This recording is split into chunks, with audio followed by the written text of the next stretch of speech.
She did it without blinking. The room hadn't even settled yet.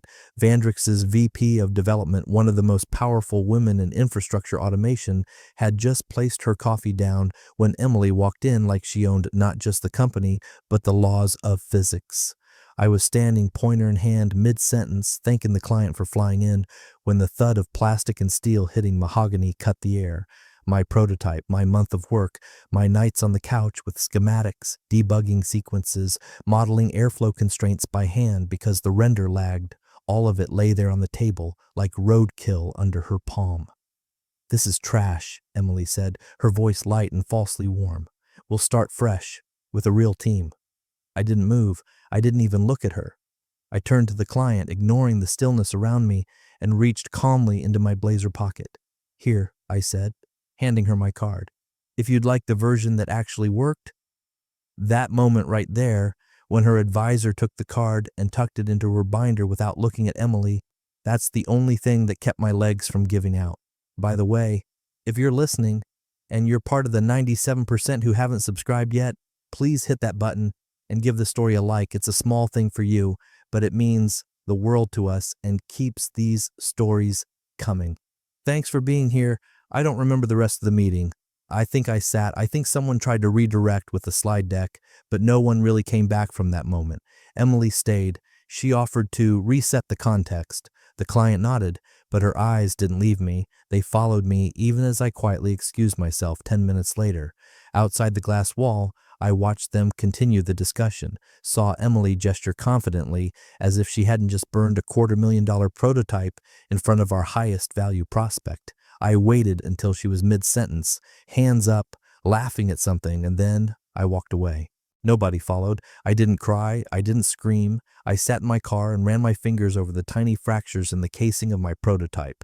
One of the corners had chipped. I'd made that part myself, late at night, sanding the edge by hand so the fitting would lock with the second housing. I stared at that chip for a long time, and then I drove home, quietly, carefully, like something rare was in the back seat and I didn't want to break it further. Emily arrived hours later. She didn't mention the meeting. She poured wine, turned on music, and asked if I wanted Thai or sushi. I chose neither. I said I was tired. She kissed my temple. Her lips felt cold. That night, while she was asleep, I opened my laptop in the kitchen and exported my design files to an external drive.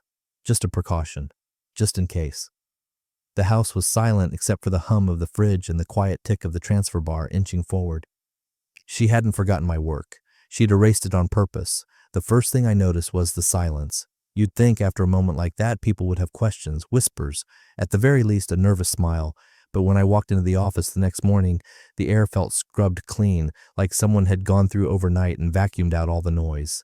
Even the intern who always waved at me just stared at her keyboard like it owed her something.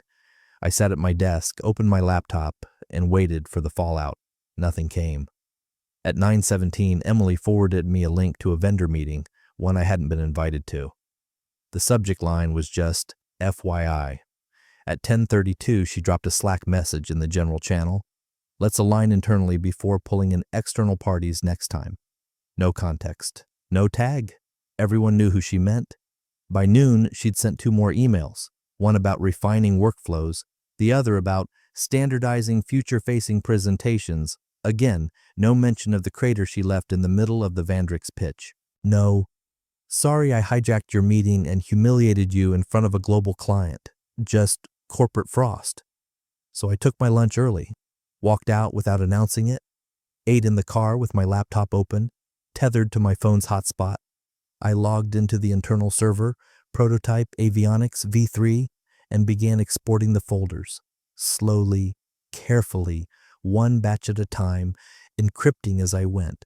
Everything that wasn't already mirrored on my personal system, I saved, not because I planned anything yet, but because if Emily was willing to sabotage me in public, I needed to be ready for whatever she'd do in private. When I came back in, no one asked where I'd gone. At home that night, I stood in front of the hallway closet for a full minute before pulling down the storage box on the top shelf. It was heavier than I remembered. Inside were printed diagrams from the first year I'd started building the framework. when the idea had just been a sketch on a napkin during a red-eye. My notes, my sketches, even some half-burned test circuits from the early bench trials, all of it smelled faintly of solder and ink and late-night ramen. I carried the box to my office, cleared the bottom drawer, and began filing. I scanned a few of the documents as I went, ones with handwritten equations, system architecture drafts, license headers in my name, just preserving the record, in case someone someday tried to rewrite it. Emily stood in the doorway for a moment. She had her wine glass again. Same posture as always, hip against the frame, eyes half reading, half calculating. "What are you doing?" she asked lightly. "Tidying up," I said without turning. She watched me for a few seconds, then sipped, nodded, and walked away. Later, I heard her upstairs, laughing on a Zoom call. Something about investor confidence, product roadmap updates, a new team vision. Her voice was bright, slick, the kind of tone you practice in the mirror until it becomes your skin. I sat in the dark, just listening. The chip on the corner of the prototype sat on my desk, glinting under the desk lamp. I hadn't thrown it out, couldn't. It was the only honest thing left from that meeting. No confrontation, no slammed doors, just the soft, clean rhythm of backup folders syncing to an external drive. It wasn't revenge, not yet. 3 mornings after the meeting, that never was, I sat at our shared kitchen island with 2 mugs of coffee. Hers was untouched. Mine had gone cold. She'd already left for her board prep session, confident as ever, slipping on her jacket with a practiced grace like nothing in her world had even shifted. Meanwhile, I opened my inbox and typed slowly, deliberately. Subject: Joint IP rights clarification. Body: Hi Emily. As discussed in earlier filings, the architecture for the residual learning framework was developed independently prior to internal integration.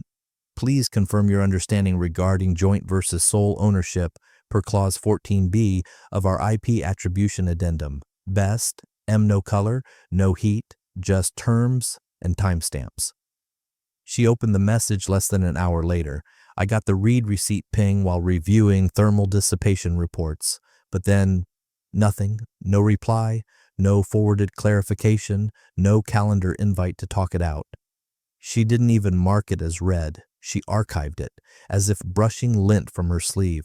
I sat back in my chair and exhaled through my nose. That was when the switch flipped. I minimized the window, launched a second browser, and logged into a secure client portal, one I hadn't touched since the day I signed the retainer. On paper, the consultant was just a patent lawyer specializing in tech IP. In practice, she was the kind of person you hired not to win a fight, but to make it invisible until it was already over. We'd spoken 6 months earlier, not because I had plans then, but because something in Emily's tone during a board review had caught in my chest like a fishhook. A passing comment, "It's not really his, we're building it together," said with a smile. Everyone had laughed. I hadn't. The provisional patent took less than an hour to finalize. The technical docs had already been reviewed, diagrams cleaned, source code hashed and timestamped. All that remained was my e-signature. I clicked once, filed. Just like that, the framework, the heart of the prototype she'd shattered, was mine, not the company's, not ours, mine. I didn't feel triumphant. I felt clear. That night, I made dinner. Emily was on another call when she walked in, Bluetooth in one ear, shoes already off, speaking in that voice that was all teeth and honey. She tapped my shoulder, mouthed, "Smells amazing," and disappeared upstairs. I watched the hallway for a moment, then returned to the stove. The kitchen smelled of garlic and ginger and something warm that didn't belong in our house anymore. After we ate, she sat on the couch with her laptop, half watching a show she didn't care about. I sat across from her and thumbed through the backup drive like it was a book of old photographs. Not checking anything, just remembering what had once been real. At some point, she looked up. "You've been quiet." I smiled faintly. "Just thinking." She nodded, satisfied with the answer. Went back to whatever document she was annotating. But that night, while she slept, I lay awake. Because she didn't reply. Because she'd archived me, she assumed I'd be home. The leadership dinner was at the French fusion place she liked, elevated enough to feel exclusive, but familiar enough for her to control the seating chart.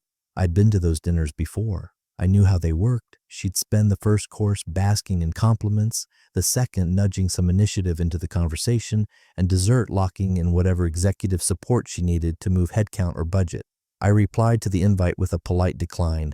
No excuse, no scheduling conflict. Just can't make it. She didn't ask why. Instead, she sent a thumbs up emoji in response, professional distance in digital form, and that was that. I imagined she slid into the night, confident I just needed space, that I'd be home when she returned, maybe reading on the patio, wine poured for her already. But I wasn't. That evening, as they toasted some contrived team resilience, I sat 2 neighborhoods over in a dim private room with a dozen people who didn't owe me anything, and therefore didn't pretend to. The round table was invitation only, engineers, product leads, a few investor scouts, and across from me, leaning forward with the ease of someone used to leading without having to raise her voice, Vandrix's VP of development. We didn't talk about the prototype. We talked about systems that adapt, about resilience layers and real-time logistics, about building frameworks that don't fall apart when one person tries to make herself the sun. Someone snapped a photo, mid-laugh, just a casual moment, coffee cups and open notebooks. I didn't even notice until my phone buzzed at 11:08 p.m. I was already home, barefoot in the kitchen, reheating leftover rice. It was a tag, LinkedIn, captioned, "Exploring new frameworks with independent minds." No company logos, no names in bold. But there I was, right beside Vandrix's VP, mid-sentence, a pen in my hand, and something focused in my expression that hadn't been there for months. Emily saw it 30 minutes later. I didn't watch her check her phone. I heard it, the pause in her steps, the click of her nails against the glass, then the silence that stretched a little too long as she stood in the living room. When I turned the corner with my bowl, she was still staring at the screen. Her thumb hovered over the image, hesitating before zooming in. I caught it then, the twitch of her brow. Not confusion, not anger, something colder, uncertainty. "You didn't say you had a meeting tonight," she said casually, not looking up. "Didn't think it mattered," I replied. She locked the phone and set it face down. For the rest of the night, she didn't ask where I'd been, didn't ask who was there, but she checked her phone 4 more times before bed. And that night, she didn't fall asleep before me. She lay there, facing away, the glow of the screen briefly lighting her side of the bed, disappearing every few minutes. She thought I was sulking. She didn't realize I'd already left. She came in like she wanted to seem casual. It was early, too early for her to be on this side of the building. People noticed. You could feel it in the silence that followed her heels across the floor. Clicks too sharp, like punctuation marks no one wanted. She stopped at my desk just as I was syncing local assets from my prototype directory. Nothing proprietary, nothing that still legally belonged to the company. "Can we talk?" she asked, voice warm but brittle. I pushed my chair back. "Not too far." Just enough to give her space to pretend we were equals again. She didn't sit. She hovered. "I wanted to address the other day," she said, brushing a non-existent strand of hair behind her ear. I know it might have come off a certain way, but I had to course correct quickly. Optics matter in client meetings. I tilted my head slightly. "Of course," I said. "Executive presence." She smiled at that.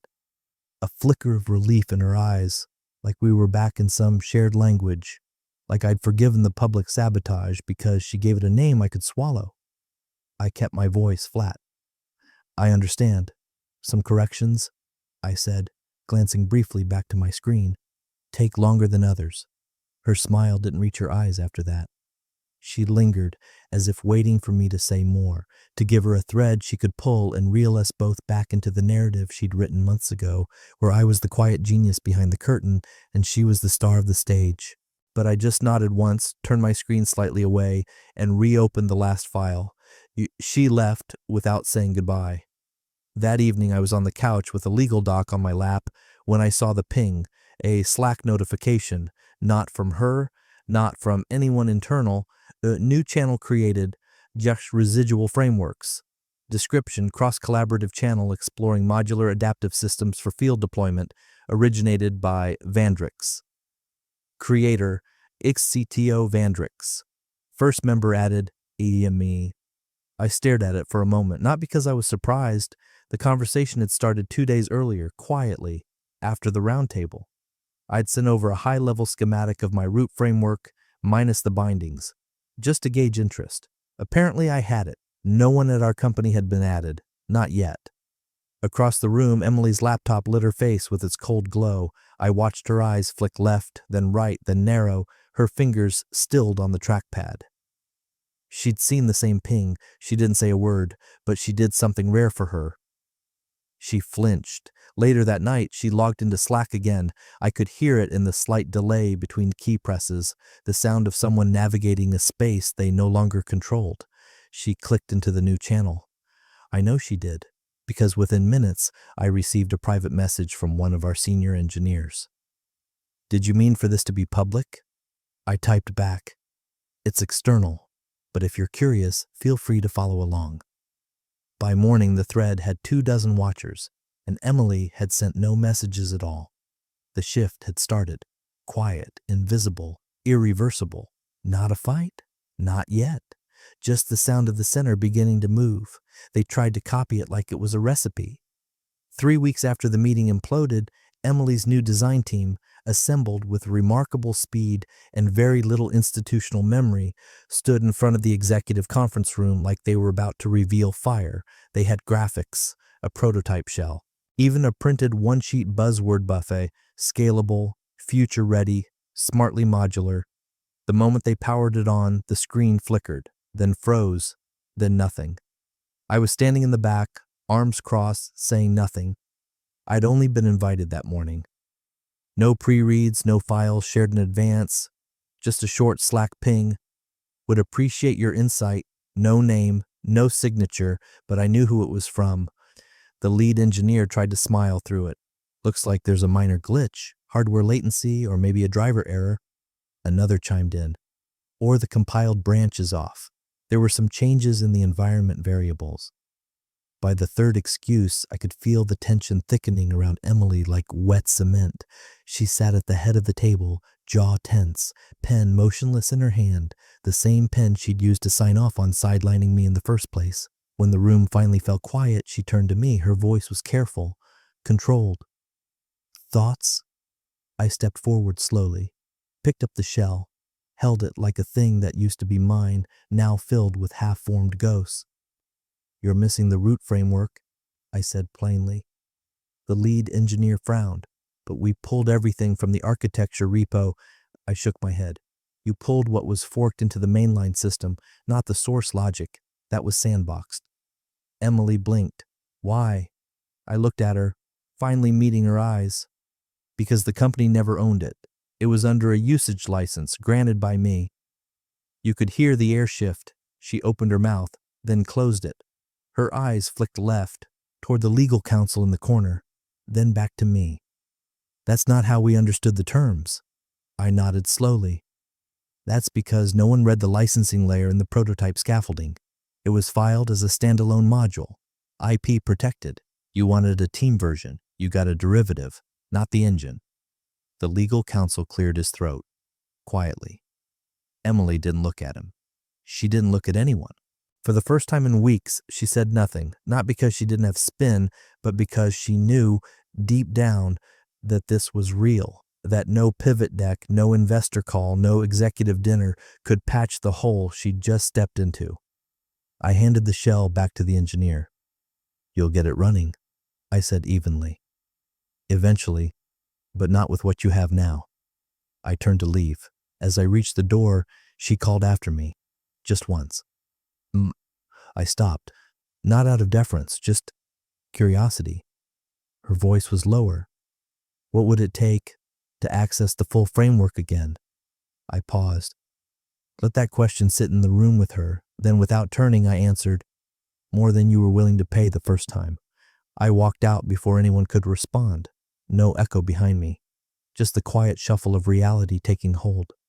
She'd spent 3 weeks pretending she could replace me with outlines and ambition. Now she'd learned the cost of trying to rebuild the engine without the key. It was supposed to be a formality. Vandrix's team was back for a follow-up. No press, no cameras, Just a second look to confirm what had been promised in glossy PDFs and half-functional shells. Emily wore navy, calm, commanding, and greeted everyone with that practiced warmth that only cracked when the room forgot who was in charge. This time, though, they brought someone new. Not a tech lead, not a VP, a compliance officer. She introduced herself as Charlotte Dunn, brief handshake, dry humor, sharp eyes, the kind of person who read between the slides, the kind who didn't blink when silence stretched. The demo started.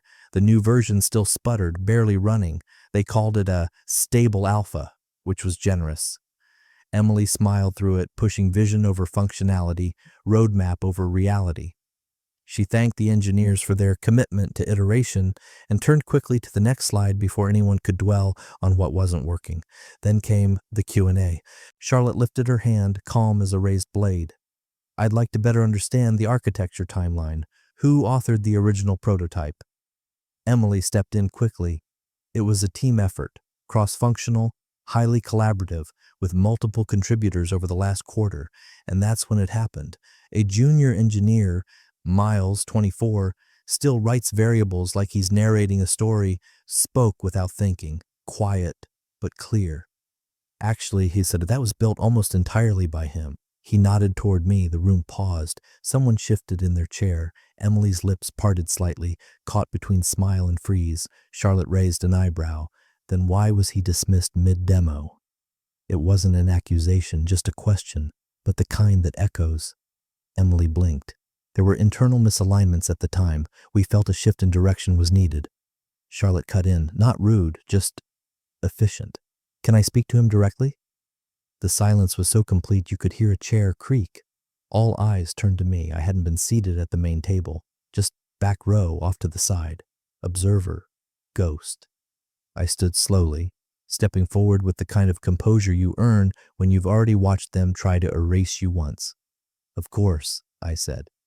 Emily opened her mouth, but the client, Vandrix's VP, held up a hand. Let's hear him. And so I spoke. I walked them through the framework, the real one, not the scraps they were patching together now. I didn't pitch. I didn't gloat. I explained the logic. Why we'd structured the architecture that way. What it solved. What it protected against. And Charlotte listened. Really listened. When I was done, she scribbled something in her notes, nodded once, and leaned back. Emily tried to regain control, thanking me, pivoting to the product vision. But the moment had already shifted because they weren't looking at her anymore. They were looking at me, and they weren't asking if I was still part of the team. They were asking why I ever wasn't. She slammed the glass door so hard it bounced back half an inch. It was early evening. The city outside had already turned gold, and the WeWork floor was mostly quiet, just the low hum of printers and fingers on keys. I was at the corner desk typing the final bullet into a shared proposal doc. Vandrix was in. So were the other two firms, both smaller, both hungrier, both ready to move fast under a single modular framework. My framework. The NDA stack had been signed that morning. DocuSign timestamps still fresh. The prototype was already being rebuilt from scratch. Clean, efficient, and entirely outside the company that once called it theirs. She must have pulled the address from my calendar or an old invoice. I hadn't hidden it. I just hadn't invited her. Emily stepped in like the air owed her something. Her heels echoed once, then stopped as she took in the room. Bare walls, except for the mock-ups. Pinned up neatly, a row of progress iterations that made sense if you knew what to look for. A simple screensaver looped behind me. The new name, the new logo, nothing flashy, just precise. In the corner sat two engineers, Alex and Noor. Both of them had started under me, quietly brilliant. The kind of people who built foundations while others chased spotlights. They didn't stop working when Emily walked in. That said more than anything. She looked around once, slow, absorbing it. Then, you're going independent? I didn't stand, didn't posture. I just smiled without showing teeth. Already am. That hit. She blinked as if trying to reset her image of what this was. This wasn't a sulk. This wasn't revenge. This was a build. Are you serious? She asked, stepping closer. You're doing this with Vandrix? And others, I said, turning my chair slightly. 3 firms. Early stage partnership. They wanted modular control. I offered modular freedom. It aligned. Her jaw tensed. You're taking our IP and selling it out from under us. I laughed once, quietly. No, I'm selling the framework I built, the one I protected, the one your own legal team never claimed. You called it trash, remember? I'm just making sure someone puts it to use. She looked at the wall, at the timelines, at the roadmap sketches in the corner. Deadlines labeled not in quarters, but weeks, agile, responsive, real. Is this why Vandrix requested you as direct liaison? She asked, already knowing the answer. I said nothing. She stared at me, her voice low now. You blindsided me. No, I said, rising finally. I moved forward. You just stood still. She didn't yell. She didn't plead, but she stood there a moment too long, looking for a version of me that might still need her approval. She didn't find it. When she turned to leave, she didn't say goodbye. She left with her shoulders squared, her back straight, but something in the rhythm of her steps told the truth. She had thought she still had time, and now she didn't. The first message came at 7:04 a.m. Great work on the proposal. Would love to reconnect this week. Your insight's been missed. No name, just her initials at the bottom. EEC. I stared at the screen a moment before deleting the notification. It wasn't just the sudden warmth, it was the unnatural curve of it, the way it bent too quickly, like a metal beam forced under heat. Emily had never used that tone with me before, not even when we were newly married, not like this. By noon, 2 more emails landed, both CC'd to internal stakeholders. She looped me in on strategy updates and implementation review cadences. The language was corporate, but the subtext was painfully clear. She was building a paper trail, one that showed inclusion, collaboration, like I'd never been erased. That afternoon, HR called. We'd like to discuss next steps, the rep said, overly bright. There's some confusion about your role, and we're looking to clarify your compensation alignment with current responsibilities. Maybe even renegotiate title if appropriate. They didn't say sorry. They said appropriate. I didn't answer immediately. I just said I'd think about it and ended the call before the rep could ask how my weekend was.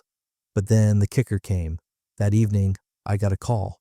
Not from Emily, not from HR, from the board, emergency session, invitation only, camera on. When I joined, half the faces were already on screen, gray-suited and trying not to look tired. The chair spoke first. She didn't waste time. We've had a formal request from Vandrix, she said. They are asking that all further collaboration go through you, directly, without middle management interference. She didn't need to say Emily's name. It hovered there anyway, like steam on glass. They've escalated the request, she continued, tied it to continued partnership. Your presence is now a condition. I didn't flinch. I didn't thank them. I just nodded once. The legal liaison confirmed reinstatement of my contract. Retroactive. Same terms, same IP protections. For continuity, he said. Not because they wanted to, because they had no other choice. Emily was on the call too. Muted. I didn't look at her squarely, but I saw enough in the blur of her thumbnail, a stillness, a quiet calculation. She knew. This wasn't reconciliation, this was retrieval. They weren't welcoming me back. They were bracing for what would happen if I didn't say yes. I stayed silent until the chair asked, "Is that acceptable to you?" I met her eyes through the lens and answered clearly, "For now." The call ended. Screens blinked out one by one. Emily's was the last to go dark, but she didn't speak, not once. She'd bet the future on her ability to overwrite me, to replace my work with polish, my voice with process. And now her job, her control, her company's last viable contract depended entirely, and she knew it. The reversal wasn't loud, it was clinical, but inside the silence I could feel it shift. They didn't bring me back out of loyalty. They brought me back because no one else could carry what she dropped. She picked a quiet room. Glass walls, soft carpet, an untouched pitcher of water sweating on the credenza. A place built for civility. There were no assistants, no laptops, no agenda, just her, seated across from me at a table that used to feel like ours. Emily folded her hands. She was wearing pale gray, understated, controlled. "Thank you for coming." she said, like this was a favor, like everything hadn't already moved past her. I didn't answer. I waited. She exhaled. We've done a lot of damage to each other, I think. Some intentional, some not. Her voice was quieter than usual, with none of that PR-trained lift at the end of each sentence. But it doesn't have to stay broken. She let the silence stretch, then leaned forward slightly. What would it take, she asked, to heal the working relationship? There it was. Not a real question. Not really. More like a test. One last chance to pull me back into the illusion of partnership, of repair. I looked at her and thought about how many times I'd swallowed my pride in this building, how many weekends I'd given up, how many meetings I'd padded with silence so she could finish speaking without contradiction, how many times I'd let her take credit, redirect pressure, reshape truth with a smile. And then I thought about that moment in the conference room, the sound of plastic and metal hitting the table, the look in her eyes when she said, "We'll start over." The sound of her voice turning my work to garbage while I stood there, invisible. I thought about Miles, the junior engineer who stood up without knowing it would cost him, about the Slack channel, the day she flinched, the prototype she couldn't replicate, the day she walked into my new office like it was still hers. And I looked her straight in the eye. "You shattered something in that room," I said. "Not just a prototype, you shattered trust, and now you want to borrow my glue." Her lips parted just slightly, but no sound came out. Her throat moved once as she swallowed. "I didn't think it would get this far," she said, and her voice cracked just enough to prove it was the truth. I stood, buttoned my jacket, took one slow breath, not for effect, just to feel it land in my chest. I did. Then I turned, walked to the door, and left her sitting there, still holding the hope that something could be put back together. But some fractures don't close, some doors don't swing back, and some silence is not a pause, it's a full stop.